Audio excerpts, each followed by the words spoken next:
लोक हितैषी संत श्री आशाराम जी बापू ने धर्म रक्षा, संस्कृति रक्षा और मानवता की सेवा के लिए एक बार कदम आगे बढ़ा दिया तो बढ़ा दिया। फिर चाहे कुछ भी हो, बापूजी आगे बढ़ते गए। कुप्रचारकों ने लाख कोशिशें की, लेकिन बापूजी नहीं रुके। आज लगभग 8 साल हो गए विधर्मियों की करतूतों की वजह से हमारे बापूजी जोधपुर सेंट्रल जेल में हैं।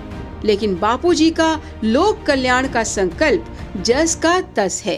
तभी तो हर दीपावली पर अहमदाबाद के इस संत श्री आशाराम जी आश्रम में 7 दिवसीय विद्यार्थी अनुष्ठान शिविर लगाया जाता रहा है।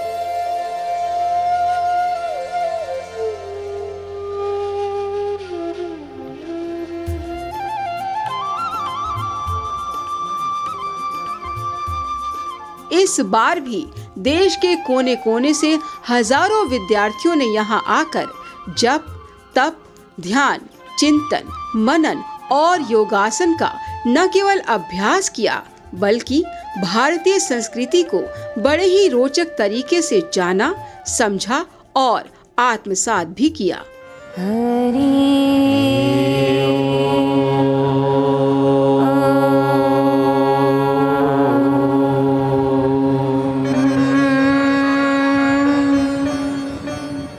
जो भी मानसिक तनाव के शिकार हों, अवश्य इस तरह आधे घंटे तक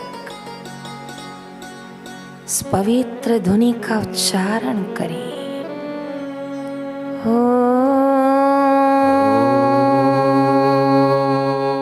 इन हजारों शिविरार्थियों में से कई तो ऐसे भी थे जो इस पवित्र भूमि पर पहली बार आए थे।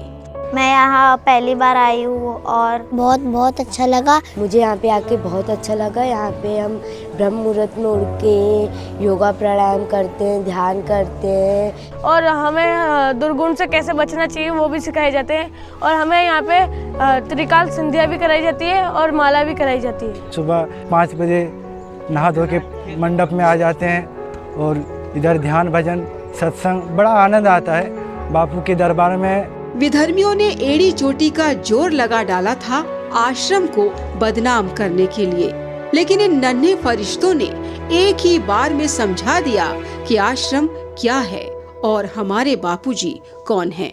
जो मैंने यहाँ कमाई की ना, वो मैं घर पे नहीं कर पाती। सोच के भी लगता है ना कि मेरा पहला शिविर बहुत ही ज़्यादा खुशी में बीता। बस इसी बात की तो बस एक खल थी कि दिवाली तो हमारी अच्छी मन गई, बापू ने गुरुद्वार पे भी बुला लिया, बट बापू नहीं है हमारे साथ। मैं तो सभी साधक बहन से, साधक क्या, जो अभी नॉन साधक भी हैं, उनसे भी मैं यही कहना चाहूँगी कि आप ये गलत कुप्रचारों में ना आएँ। जो बापू के बारे में गलत बातें बोली जाती हैं, कहा जाता है कि बापू ऐसे हैं वैसे हैं। अरे तुम आके तो देखो गुरुद्वार, उसके बाद देखना। तुम सोच भी नहीं सकते कि हमारे बापू क्या हैं। आइए शिविर की कुछ झलकियां देख लेते हैं। इस 7 दिवसीय शिविर में इन शिविरार्थियों को न केवल समझाया गया, बल्कि इस बात का अभ्यास भी करवाया गया कि भारतीय संस्कृति में सूर्योदय से पहले उठने का नियम होता है। सुबह शांत व पवित्र वातावरण में जप, तप और प्राणायाम का बहुत ही महत्व होता है। इस नियम को बच्चों ने सीखा और बड़ी ही सहजता से स्वीकारा। इस विद्यार्थी अनुष्ठान शिविर में मैंने बुद्धि शक्ति बढ़ाने के लिए कई सारे प्रयोग सीखे, जैसे कि टंक विद्या, ब्रह्म मुद्रा और ब्राह्मरी प्राणायाम। जब, कब व कैसे और क्यों किया जाता है, यह सब इन विद्यार्थियों ने खेल खेल में ही सीख लिया था। और जो माला हम कर रहे हैं रोज, वो उसमें मुझे बहुत आनंद आया और मेरी यही इच्छा है कि मुझे सरस्वती मंत्र मिले। सूर्योदय से पहले ही स्नान आदि करके सूर्य देवता की उपासना और मंत्र उच्चारण के साथ सूर्य देवता को अर्घ्य देना इस शिविर का अहम हिस्सा था।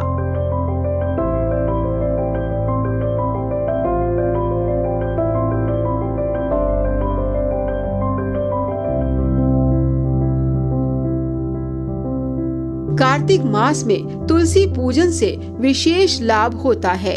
इन शिविरार्थियों को तुलसी की महिमा समझाते हुए तुलसी का पूजन कैसे करना चाहिए, इसका अभ्यास प्रतिदिन करवाया गया। और जप करके योगा किया है, सूर्य भगवान को जल चढ़ाया, तुलसी को जल चढ़ाया है। यहाँ आते हुए मुझे 4 साल हो गए हैं। अभी तक मंत्र दीक्षा तो नहीं किया, लेकिन यहाँ पे आके बहुत अच्छा लगता है। सुबह 4 बजे उठ के ध्यान भजन, अभी सूर्य देवता को जल दिए हैं, भोजन का समय सब समय से होता है। शिविर में इन शिविरार्थियों के लिए सात्विक व पौष्टिक भोजन प्रसादी की बड़ी ही सुंदर व्यवस्था की गई थी। देसी गाय के दूध की बनी खीर भी भोजन प्रसादी में दी जाती थी। अध्ययन और ध्यान के समय हमें सीधे बैठने से क्या लाभ होता है, यह भी यहाँ इन बच्चों को बखूबी समझाया गया। तो जब हम कमर और गर्दन सीधी रखते हैं तो वैज्ञानिक दृष्टि से देखें तो रक्त का संचार हमारे मस्तिष्क तक बिना किसी अवरोध के पहुंचता है। इसलिए यथासंभव कमर गर्दन हमेशा सीधी रख करके बैठें। हर दिन अपने प्यारे गुरुवर के लिए इन विद्यार्थियों ने संपूर्ण भाव से संकल्प किए। ओम ओम ओम। बापू जल्दी बाहर आए। कहते हैं यह सारी सृष्टि संकल्प से ही चल रही है और बच्चे भगवान का रूप होते हैं। भगवान ही भगवान के लिए संकल्प करे तो वो जरूर पूरा होता है। दर्शन को बालक हैं तड़पते, याद में गुरुवर नैना बरसते। आ जाओ अब प्यारे गुरुवर, हमको ना तड़पाओ। सूना लगता है जग सारा, तुम बिन कौन हमारा। आ जाओ सद्गुरु।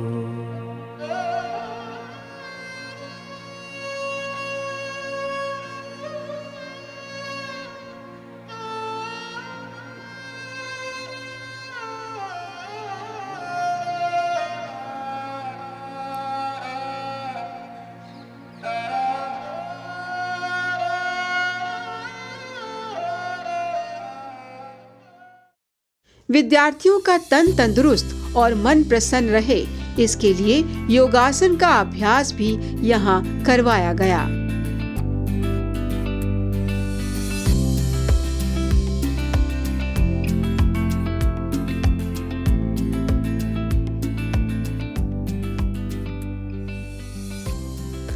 दुनिया का सबसे पवित्र स्थान मोक्ष कुटीर का दर्शन, परिक्रमा और महत्व इन विद्यार्थियों ने बखूबी किया भी और समझा भी।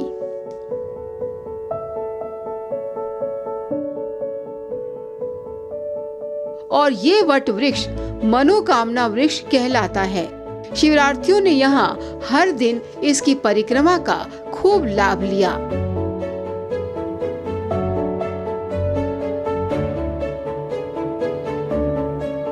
आज हमने बड़दादा मोक्ष कुटीर की परिक्रमा की, जो कि हमें बहुत ज़्यादा आनंद आया। जिसमें दीपावली के दिन इन विद्यार्थियों ने पूरा आश्रम दियों से जगमगा दिया था। ये एक इशारा था कि इनके गुरु रूपी राम अब जल्दी ही आश्रम आएंगे। दीपावली के अगले दिन नूतन वर्ष होता है। इन सभी शिविरार्थियों का नूतन वर्ष यहाँ बड़े ही विशेष ढंग से मना। इन्हें कई पवित्र व दुर्लभ चीजों का दर्शन करवाया गया। ऐसी मान्यता है कि इस दिन व्यक्ति प्रसन्नता का एहसास करता है तो पूरा साल उसे प्रसन्नता मिलती रहती है। त्योहारों के देश भारत में भाई दूज की परंपरा क्यों और कैसे चलाई जाती है, यह भी इन सब ने यहाँ विधि विधान से सीखा। हमने बहुत पारंपरिक तरीके से भाई दूज यहाँ मनाया। बहुत अच्छा लगा। कुछ लघु नाटिकाओं के जरिए इन शिवरार्थियों को समझाया गया कि देश की असली ताकत, संत समाज की खूबियाँ क्या क्या रही हैं और मानव समाज के प्रति उनका योगदान क्या रहा है, और कुछ संतों ने इंसान से भगवान तक की यात्रा कैसे तय की। इन सब ने यहाँ बड़े ही रोचक अंदाज में जाना कि एक अनाथ बालक को साईं लीला शाह जी भगवान किसने बनाया, माँ महंगीबा कौन थी, महात्मा गांधी बापू मौन व्रत क्यों धारण करते थे। इन विद्यार्थियों को यहाँ अपनी योग्यता दिखाने और बढ़ाने का अवसर भी प्रदान किया गया।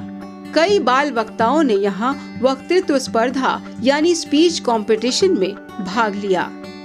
3 संस्कृतियाँ नष्ट हो गई। गुरु भक्ति के बिना आज सच्ची श्रद्धा रखता है वही बाजी मार ले। तो सदगुरु के शरण में रहो।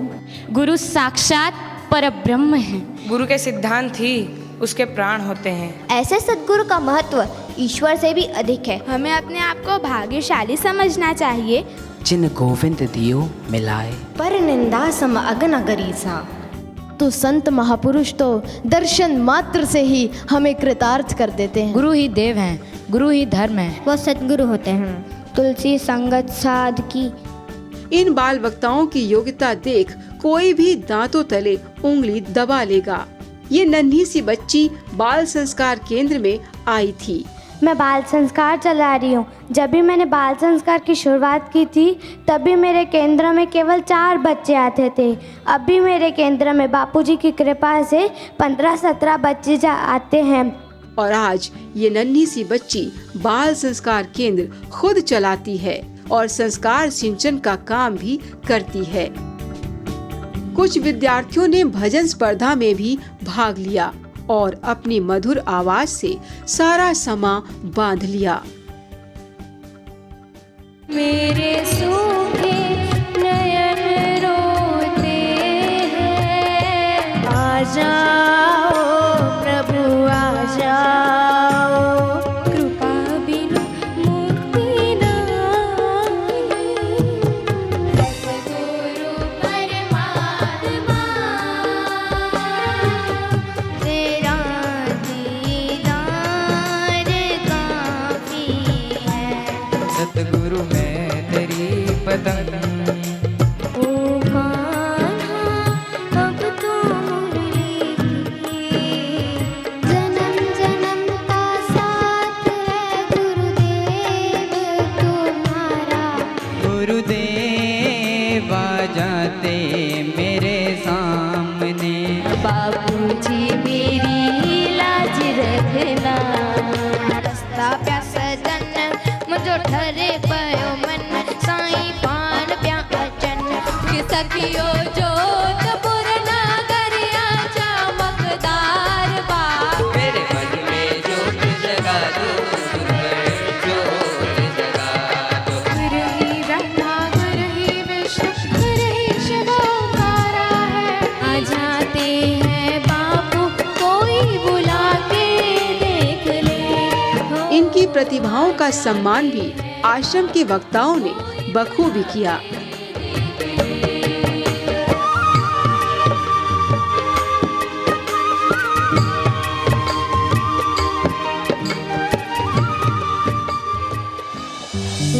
दुनिया की सबसे प्राचीन भाषा संस्कृत जो आजकल लुप्त होती जा रही है, उसके प्रचार प्रसार के लिए यहाँ एक अनूठी पहल की गई। संस्कृत श्लोक व पाठ स्पर्धा, जिसमें कई विद्यार्थियों ने भाग लिया। सहस्रशीर्षा पुरुषः स्वस्तेन पूषा विश्ववेदाः। प्रथमं वक्रतुण्डं च एकदन्तं द्वितीयकं। मनुष्याणां सहस्रेषु कश्चिद्यतति सिद्धये। ये चाप्यक्षरमव्यक्तं तेषां के योगवित्तमा। हीनकर्म त्यजेत् सर्वं गृहीतस्थानमेव च।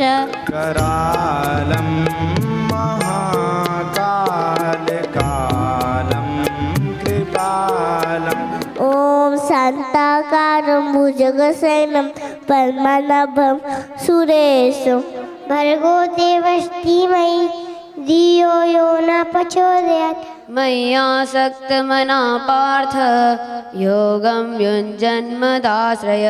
छन्दांसि यस्य पर्णानि यस्तं वेद स वेदवेत्।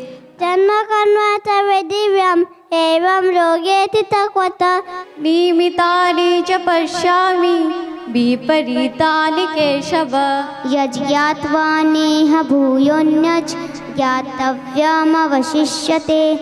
चट्टाटवी कलज्वल प्रभाइप विवस्तले कले। इनकी मनमोहक योग्यताओं की सराहना भी खूब की गई।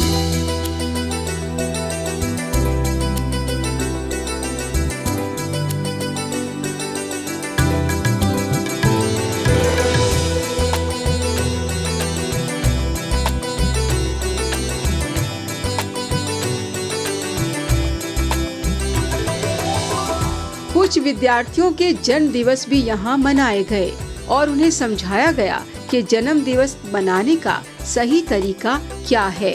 जन्म दिवस पे सभी बच्चों ने दिए जलाए और रोशनी की।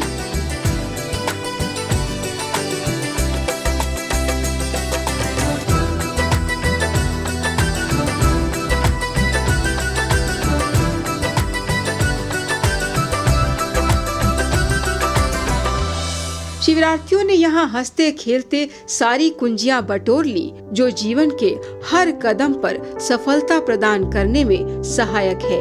अपनी 7 दिवसीय इस यात्रा में इन्होंने क्या क्या सीखा, इनकी जुबान ही इनके हाव भाव भी बता रहे हैं।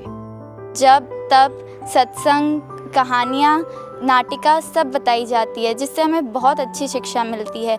ये हमारे जीवन के लिए बहुत अमूल्य है जिससे हमें आगे चढ़ के जीवन में क्या करना है ये सब पता चलता है। यहाँ रोज़ सुबह योगासन, प्राणायाम, ध्यान, कीर्तन, भजन कराते हैं, खेल खिलाते हैं। घर पर इतना खुश वातावरण नहीं होता जितना यहाँ पर होता है। सबसे अच्छी बात ये बताते हैं कि जन्म दिवस कैसे मनाया जाता है। हमें रोज़ सुबह जल्दी उठने की आदतें लग रही है। यहाँ सब मतलब खाना बहुत ही अच्छा होता है। 4 सालों से मैं यहाँ दिवाली शिविर में आ रहा हूँ। मैंने ध्यान करना स्टार्ट कर दिया, योगासन करना स्टार्ट कर दिया। इससे मेरी जो लाइफ है वो बहुत आगे बढ़ी है। और हमें जो युवा अवस्था में जो बुरी आदतें होती हैं उससे कैसे हम बाहर निकल पाएँ, ब्रह्मचर्य का पालन कैसे करना है, ये सब हमें यहाँ शिविर में सिखाया जाता है। और शिविर में हमें इतना अच्छा लगता है कि हम साल भर इंतज़ार करते हैं कि दिवाली अनुष्ठान शिविर कब आएगा। मिठाइयाँ, पटाखे घालने के अलावा और कुछ काम नहीं रहता था बस घर पे। और यहाँ पर मैं अहमदाबाद आश्रम बापूजी के दरबार में पहली बार आया हूँ और मुझे बहुत ही अच्छा लगा। ऐसा शायद है कि मतलब कभी ऐसी दीपावली मनाई हो, बहुत ही सुकून मिलता है यहाँ पर। मैं तो चाहूँगा कि हर बार मुझे बापूजी यहाँ पे बुलाएं। बापूजी से यही प्रार्थना है कि अंतिम सांस तक बापू के दरबार से हम जुड़े रहें।